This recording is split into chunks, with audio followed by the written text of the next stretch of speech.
What's up, guys? It's me, Danny with G&G Elite, here to deck profile Marcus's deck that he played at the prelims today. What's my name? Oh, sorry. Shane? Marcus gained a lot of weight. It's Shane, guys. So this is Shane, and he's going to tell us about the deck that he played. It was pretty cool to watch him play. He's been on this deck for a minute, testing it, changing some things out. Is it ever cool to watch Janemba? I like watching Janemba, but I'm a little different, you know? Fair. So do you have anything to say before we get into it? So, I think Janemba just has probably the best matchup spread right now. Like, red-green's kind of tough just because Vegeta the Cruel, but that's about it. Those were actually my only two losses. I lost round one to Marcus because he was playing red-green Pan. He won game one off a scramble from 4-2, and then I died. And then I won game three because I milled scramble. And game two, and then he won game three because he scrambled me from 4-2, and I died. Round two, I played, it was red-green Vegeta Baby, but he wasn't playing Vegeta the Cruel, he was just playing Denial of Hope. It was like Chain Zeno and like the 2-drop Arrival Goku Piccolo thing. And I 2-0'd that because Janemba's sweet, lots of negates, counterplays are good. Round three, I also played the Gohan Burn Triple Flash deck that Danny played, and I 2-0'd that. That was fairly easy as well. Matchup didn't seem too bad. And, I'm sorry, I got the order wrong. I played Announcer somewhere in there, and I 2-0'd Announcer too. The matchup seemed pretty good for this deck, so. Matchup spread seemed great. I mean, I lost 2 games to Marcus of all people, so I'm not too sweating that. Yeah. And I finished third because Danny got first at 3-0-1. Marcus got second at 3-1. I got third at 3-1. Yeah. But I think the deck's very good for Orlando, and people should really be looking at it. Wink, wink, guys. All right, well, let's sure. get into it. All right, so of course we're playing Janemba. I don't really need to go into this. Y'all know what Janemba does. You turn it sideways, they mill too. Leader Negate's super good this format because you can Leader Negate the triple flash attack even though it can't be countered. That's super relevant in that matchup. Make sure you make note of that. All right, main deck. Let's just start with the Janemba pieces. 3 Childish Heart. We trimmed down these because they're not as good right now.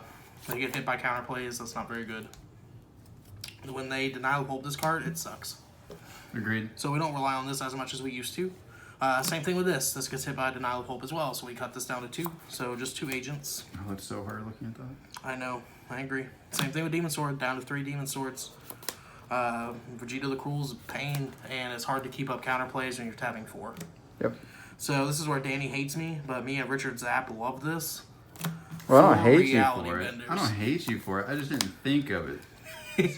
So 4 reality benders, just so we can tap 1 to mill 2, and then leave up plenty of energy for counterplays and pseudos and things of that nature. Yep. That's it for the Janemba line. I think 4 reality bender was great. I'd never regretted it at all today. Would you change anything in that lineup? No, honestly, it felt perfect. Like, I always had an agent in the warp when I needed it, or in the deck, one of the 2. You just have to make mental notes of your counts and not charge incorrectly. Yep, agreed. That's the big key. Just get super combos and all that out the way.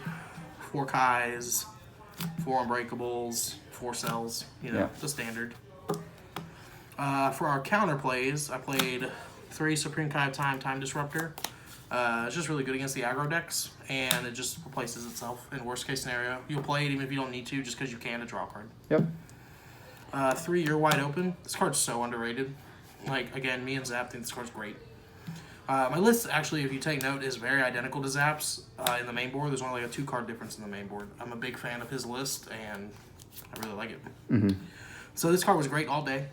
Against Red Green Pan, it wasn't very good because it doesn't hit a lot of targets. The only great target you can hit is Digging Deep, and you just have to have it when they play Digging Deep. Yep. And sometimes you do, sometimes you don't. Against Announcer, it's super great. Agreed. You hit Bobbity, you hit Goku Jr. Like, he tried to Goku Jr. me to go into the combo. Nope, you're wide open. Put it back in your hand. Yeah. And that's all you need. Sure, they can play it again next turn, but in a deck like Janemba where they're already on a clock, that's all you need. Yep. Against the Red-Green Vegeta Baby deck, he went to play the Son Goku Piccolo, put it back in your hand. He went to play Hit, put it back in your hand. He went to Chain Zeno, put it back in your hand. Yeah. Like, it was just great all day. And even against the Triple Flash deck, you can put the 3-drop back in their hand. So they can't go up the chain. Now for the negates. I had to give Danny back his, so this is a proxy. I played 2 All Too Easy. I wasn't super sold on this card until after today, because I was like, I don't know, man, Whis is free. Told you it was a good card. But I never missed Whis. Like, it being free was never relevant. And while I didn't use it out of the discard pile a lot, when I could use it, it was great. Yeah. So I know you didn't play into, there was no Shinron Gogeta, but into the Shinron Gogeta, all too easy is a difference maker. It really is. 4-dimension magics. Obviously. Those are the only negates. We trim negate counts for counterplays, essentially. Yep. 2 Awakening Talipan, just in case I ever need to awaken. Certain decks will just dirtle you, and man, if you don't have Self-Awakening in your deck and you get matched against one of those, you just lose. Agreed. Like any hand control deck, you have to have the pans. 3 Kami, because people don't respect it right now. They just flat out don't respect it, and then you just Kami their board away. What's great about Janemba that a lot of people don't think about is you have a lot of board removal, and the fact that like if they play under Kami, then you're just gonna use your Demon Sword to get like their pick off their big guys, and if they don't, and if they just go wide, then you're just gonna Kami. And you see a lot of like below average players or average players make the mistake of like, bro, your Janembas can attack with them. Yeah, the only time you don't attack is if they have Like if it's a Mafuba, blue deck and you're fearing a Mafuba. Or against like Vegeta Baby, you kind of need to be careful because they're like After Image plus Revenge Death Ball. Yeah, you don't. If you think they're gonna kill your stuff, obviously, but like a lot of times you're gonna kill people with Janemba just based off life. Right, just pressure with your guys while you can. Like one of my games against Vegeta Baby, I won because I kept pressuring him with the 20k crits. He went to 2 life, and I just all-in him with my Champa, and it was like 90k because I had like 4 pseudos. Yep. It was super easy. Overall choice, I am on the fan wagon of Bardock, not Kai. I don't really think there's an argument anymore for Kai. I know some people are saying that the 5k is really good. It's worse than the mirror. That's about the only argument you can have. Realistically, when I was playing the Kai, it just feels like, and I'm sure you felt this way too, a lot of times you're going to use your Bardock after you swing anyways. Right. So, like, I just want to attack. Yep. Like, I'm trying to apply pressure at the same time. 4 Sensory Beans, because we're a blue defensive deck. Yep. 1 Unyielding, so we can do shenanigans with Childish Heart if we have it. Here's what I like about your deck. Double Champa. I don't care about God Strike, man. I just want to kill people. Hey, listen, it doesn't take Victory Strike off anyways. I like You the said double it, Champa. not me. I like the double Champa. Did you use 2 all day, or did you just use? There were a couple matchups where I sided it out. Like I think against what was it? Against Triple Flash, I think I took it out because he has to burst to do damage. Because the way I was playing the Triple Flash matchup, I wasn't letting him just attack me and do damage. He was having to burst to put damage through. Yep. I did not let him deal damage by attacking. Nice. So I think I went to 1 on that.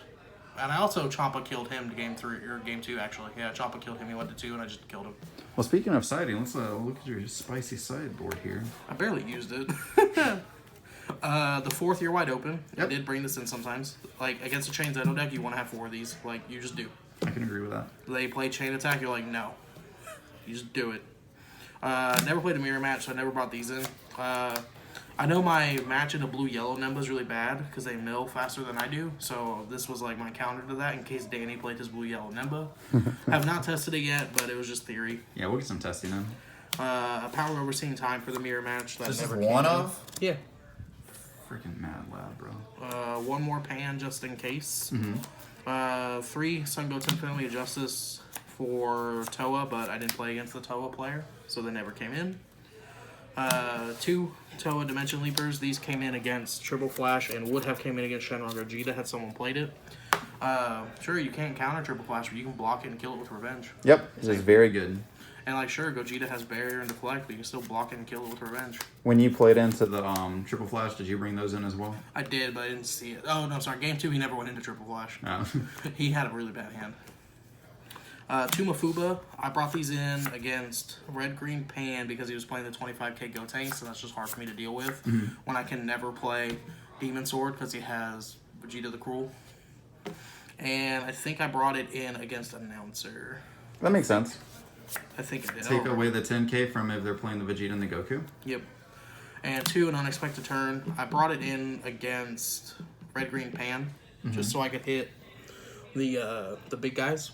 Yeah. Did you play into the Kaba deck? Because I feel like that would be pretty good into it. I didn't have it in the sideboard, and I felt like I wanted it at times. Yeah, the only time I brought it in was against Marcus, where I would always unexpected turn his Arrival Gogetas. Yeah. So he didn't get his 1-cost 20k double striker that kills something. Mm-hmm. So what did you feel about the deck overall? Was there any changes that you'd make to it? The deck's really weak to Scramble and Vegeta the Cruel decks. Other than that, I don't think anything's really that bad. You probably just have to hope you get lucky and mill most of their Vegeta the Cruels and mill their Scramble. Yeah. Other than that, I don't think any matchup is worse than like 50-50, and you can just win by being a better player. I can agree with that. Well, guys, this is Shane bringing you his Janemba deck list that he played at the prelims today. We're probably going to be playing something pretty similar in Orlando. I know I'm going to be on the blue-yellow hype train just because I like that a lot. But remember, the next time you're locals, to stay elite.